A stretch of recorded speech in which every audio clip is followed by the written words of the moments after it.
Salut les gens, c'est Anakin68 pour e-cigarette-public-superforum.com. Juste pour faire un petit coucou avant le week-end et puis vous décrire un petit peu les dernières aventures en termes de e-cigarette. Tout d'abord, j'ai vu passer un post de Christopher disant qu'e-smoker rentrait à nouveau des mégalodons et des macos.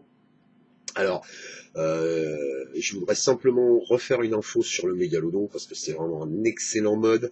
Moi, je tire dessus maintenant depuis plus d'un mois. C'est une machine qui est très solide, très robuste, qui fonctionne du feu de Dieu, avec ce type de batterie à l'intérieur. Hein, donc, c'est peut-être des choses que j'ai déjà abordées, mais pour les newbies, c'est toujours important.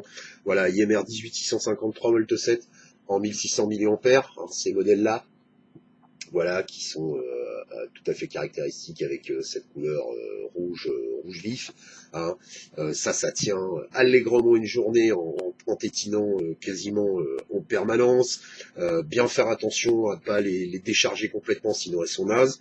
Ça sort 3 volts 5, 3 volts 7 en permanence, donc ça envoie plus qu'une Igo. Pour un prix somme toute quasiment identique à un delta de 35-40 euros. Hein.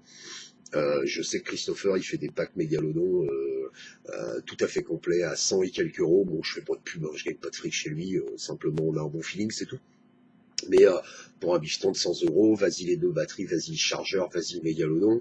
Ce matin, j'ai reçu des liquinators, enfin un liquinator version métal. Donc je suis très impressionné parce que ça donne un objet qui est très joli, enfin que je trouve qu'il a beaucoup d'allure, quoi. Voilà, le liquinator métal matche bien avec le diamètre du mégalodon. On voit super bien le niveau du liquide à l'intérieur, c'est une belle pièce. D'ailleurs, je suis à la recherche de produits pour polir un petit peu le corps de mon mégalodon, pour qu'il puisse justement correspondre à ce niveau de brillant qu'il y a sur le liquidateur métallique. Hein. Et vraiment, c'est un objet qui a de la gueule, qui est très costaud, qu'on peut transporter partout. 6 millilitres de liquide, vous êtes peinard au niveau recharge. Ce matin, j'ai eu une conversation à ce sujet avec Shopee Club. Je suis passé chez Shopee Club ce matin. Et la demoiselle qui m'a reçu, qui était fort charmante sous toutes ses coutures, si elle regarde cette vidéo, je la salue d'ailleurs, me disait que effectivement les modes c'est bien gentil, mais en règle générale les gens vont être un peu refroidis par la taille, par l'aspect, ce genre de truc. Sans déconner, faites complètement abstraction de ce genre de choses. Si vous voulez vraiment arrêter de cloper, si vous voulez vraiment avoir un objet sympa qui sort de l'ordinaire, bon, pour l'instant, je prêche la paroisse du mégalodon. Demain, je reçois normalement un lavatube, donc à voltage variable, pour lequel je ne manquerai pas de faire une vidéo. Mais franchement, ça, c'est un super objet. Ça tient bien dans la main. Ça ment pas au niveau fonctionnement.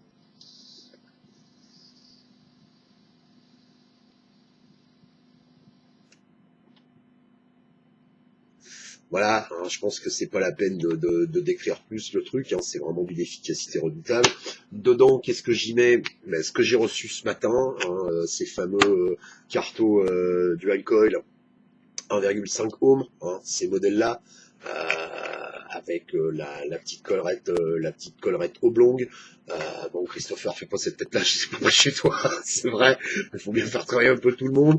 Ça vaut une poignée de cacahuètes, hein, c'est entre 7 et 12 euros selon les vendeurs. Il y en a 5 à l'intérieur, le carton en tirant dessus comme un bourrin, il fait 10 à 15 jours. Bon, ça vaut pas le coup de s'emmerder à nettoyer ce genre de truc, enfin vraiment, tout ça est d'une efficacité redoutable. Pour revenir à Shopee Club, s'il y a des gens qui sont du département 76, 27, enfin limitrophe de Rouen, allez-y, faites-y un tour, c'est joli, c'est propre, c'est bien agencé, on est bien reçu. J'y ai acheté pas mal de liquide ce matin, donc je me suis lancé dans pas mal de conneries. Bon, ça c'est du liquide tabac standard, tout le monde connaît. J'ai mis la main sur du kiwi, j'ai mis la main sur de la mangue, j'ai mis la main sur qu'est-ce que j'ai pris d'autre qui était rigolo, du Red Bull. Ça fait des années, enfin des années, non, des mois, pardon, n'exagérons rien. Ça fait des mois que tout le monde me saoule avec le Red Bull, il paraît que c'est formidable. Alors du coup, bah, ce matin, petit plaisir, je me suis offert un Atto 510 tout coup, hein, qui me rappelle mes débuts dans la e-club, qui me permet de faire un petit peu de dry.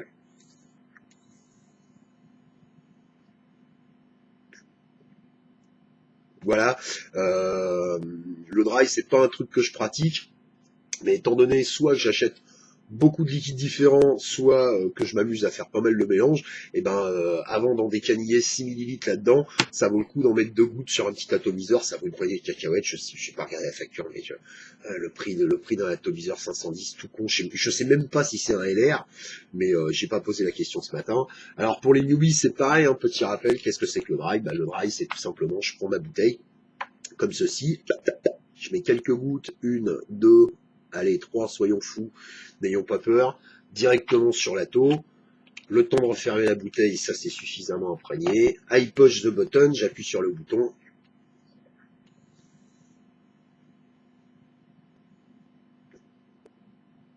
voilà, et en avant-guingant, ça va pidico. Alors c'est vrai que le dry c'est vachement tentant parce que c'est une sensation qui est pas désagréable, mais le problème c'est qu'il faut tout de suite tomber dans des modes bottom feeder, la bouteille en dessous, la bulle d'air, faut que j'appuie sur le bouton, tout ça est en Espagne, aux USA, enfin c'est un peu compliqué. Comme disait Criquet sur un autre post, effectivement c'est plaisant de voir les modes arriver en France, vendus par des distributeurs français. Tout ça devient de plus en plus accessible. Peut-être que ce sera à plus ou moins long terme au détriment de modèles plus classiques, hein, parce que évidemment 12 heures d'autonomie, 3 jours d'autonomie, 3 volts 2, 3 volts 7, ça tombe 4 fois, ça passe sous les roues d'une bagnole, c'est fini. Ça on peut le redresser à coup de marteau parce que c'est du mode 100% mécanique. Voilà quoi. Puis après en termes d'originalité, enfin définitivement depuis ce matin, je suis séduit par l'aspect du mégalodon avec ce joli réservoir métallique. Enfin voilà quoi, voilà un petit peu où j'en suis aujourd'hui concernant la cigarette électronique. Pour rappel, je n'ai rien fumé depuis 3 mois. Enfin je dis rien, j'ai pas racheté de clope. J'en grille une comme ça à droite à gauche. Elles sont pas toujours agréables. De temps en temps elles le sont. Ça dépend vraiment du contexte, du moment, du motif de la cigarette. Mais à aujourd'hui, comme beaucoup d'autres, je fais partie de ces gens pour qui la cigarette électronique ça marche. Je ne fume plus, j'ai économisé 1200 euros, je ne sais pas combien j'ai dépensé dans la e-clope, beaucoup, mais pas autant, ça c'est sûr. Donc le bénéfice existe toujours. Je le redis encore aux gens qui se lancent, la meilleure cigarette électronique, c'est celle qui vous correspond. Combien vous clopez, quelle fréquence, est-ce que vous clopez en soirée, est-ce que vous clopez que dans la journée, est-ce que vous avez besoin de votre clope en permanence ou est-ce que c'est vraiment un truc occasionnel, c'est ça qui va déterminer quelle est la cigarette électronique idéale pour vous. Donc malgré le nombre d'achats compulsifs auxquels auxquels vous assistez tristement sur ce forum, je pense à Cricket, je pense à Trublion, je pense à Absolem, je pense à ma pomme, parce que moi aussi j'en achète en permanence. Et ben soyez pas aussi débiles que nous, hein, trouvez la bonne et gardez-la une bonne fois pour toutes. Euh, et après vous verrez que c'est vraiment pas compliqué d'arrêter de cloper avec cette méthode. Le grand public n'y croit pas, les médecins n'y croient pas, les professionnels de santé n'y croient pas. Tant mieux, pendant ce temps-là, ils nous taxent pas, ils nous cassent pas les couilles avec ça. J'ai presque envie de dire, il vaut mieux que ça reste entre guillemets réservé à une élite, parce que dès que ça commence à se démocratiser, on passe tout de suite du produit de qualité à la grande distribution, et là, on risque de sombrer dans n'importe quoi. Voilà, je vous souhaite à tous un agréable week-end, et n'oubliez pas, il faut que ça vape, coûte que coûte. Ciao!